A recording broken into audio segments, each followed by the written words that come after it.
Bueno, ha llegado el momento de las explicaciones. Lo primero, este trozo de chatarra, ¿de quién es?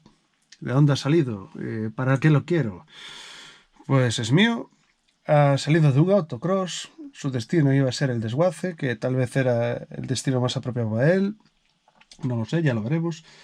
Y el destino que yo quiero darle a este coche es el de tandas, el de coche para hacer tandas. Ya veremos a ver qué es lo que logramos. De momento, pues ya hemos conseguido montar baquets, arneses, renovar un poquito el interior, pintándolo pues el suelo en azul, la parte trasera en plata, la bandeja trasera en negro.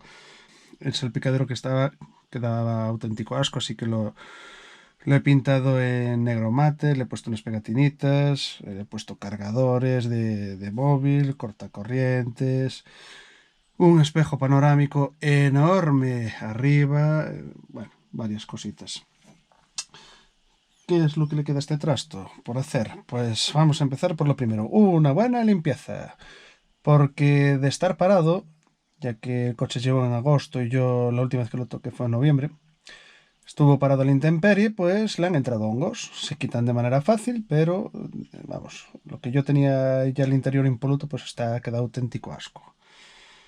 Por el interior me queda pues pintar las puertas, me queda hacer los paneles, los tiradores de los cierres y poco más. De la electrónica, pues esto que está aquí en mis pies, no sé si lo veis, eso es la UCH, Unidad de Control de Habitáculo. Y lo que hace es controlar pues, el cierre centralizado, los elevadores eléctricos, el antiarranque del coche, etc. Está emparejado a su vez con la centralita de motor, que es esto de aquí. Así que si uno falla, pues el otro tampoco funciona. Y por último, la llave, que ya veis que se ha partido y tal. Bueno, los tres dispositivos están vinculados y suele haber problemas con el tema de los Meganes antiguos por causa de esto. Vamos a ver, un fallo típico de estos coches es que la llave de un día de repente deja de funcionar, intentas abrir y no da abierto. Bueno, es que se ha desprogramado la llave o que ya no tiene pila. En ese caso, pues con el cierre centralizado, dándole al botón del cierre, metes unos códigos y enciendes el coche igualmente durante una hora en modo de emergencia. Eso digamos que puedes apañar si es solo la llave. Pero ¿qué pasa cuando falla la UCH, como es mi caso, o cuando falla la centralita de motor? Pues que tienes que cambiar todo. Tienes que cambiar los tres dispositivos, o si no el coche no arranca. Salvo que hagas como yo y te compres una centralita de encendido que ya esté con el antiarranque anulado. En ese caso, pues sí, podéis utilizarlo sin ningún tipo de problema. ¿Cómo distinguimos si es la UCH o la centralita? Si el fallo es de la centralita, el coche ya no arranca. Pero si el fallo es de la UCH, a veces arranca, a veces no, a veces se enciende el piloto que debería de encenderse por ahí del antiarranque, a veces dejan de funcionar los cierres centralizados, los elevadores eléctricos, empiezan a fallar cosas. Yo empecé con que me dejaron de funcionar los limpias, entonces mi problema es de UCH y tengo que cambiar la UCH. Yo de momento todavía estoy utilizando la UCH vieja, con lo cual pues hay cosas que no puedo hacer, no puedo mover los limpias, no puedo utilizar el agua, no puedo subir ni bajar las ventanillas, etcétera. Cuando cambie la UCH todo eso empezará a funcionar de nuevo.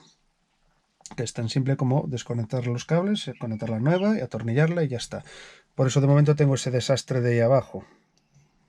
En fin, tiene ya, a pesar de lo que parezca, pues tiene bastante trabajo encima y mucho trabajo que le queda todavía. Tengo ganas de instalar un Quick Shift por este motivo.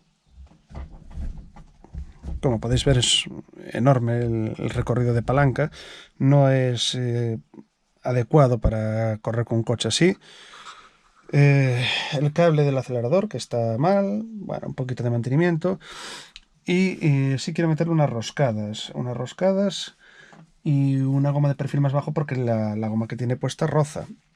Quitando eso, pues los temas estéticos, pues una pintadita, unas pegatinitas y tal, yo pienso que nada más, no le haría nada falta nada más.